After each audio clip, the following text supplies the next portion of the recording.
你經營咖啡店嘅經驗係珍貴嘅本錢。你識得同人建立關係，日日同唔同客人打交道，好識點樣將陌生人變成信任你嘅熟客。呢種能力同保險業建立客戶長期關係一樣。你證明咗自己有毅力，喺逆境中守住一間店。保險業最需要呢種唔輕言放棄嘅精神。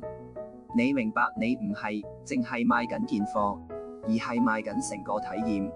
保險正正就係賣一份長遠嘅關係同保障。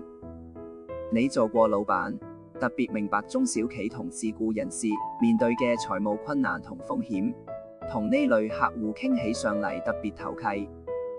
不過轉行都要適應轉變，最大唔同係由等客上門變主動出擊。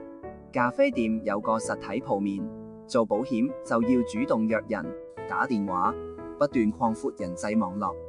保險產品比咖啡飲品複雜，需要花時間讀書同持續進修，收入模式會唔穩定，未必好似咖啡店日日有生意。你要學識好天收埋落雨柴。總括嚟講，你嘅人情世故、服務生態同堅持已經為你打下基礎。只要適應到主動揾客同勤力學習產品知識，將保險事業當成開設另一間人生咖啡店，成功得嚟又有滿足感。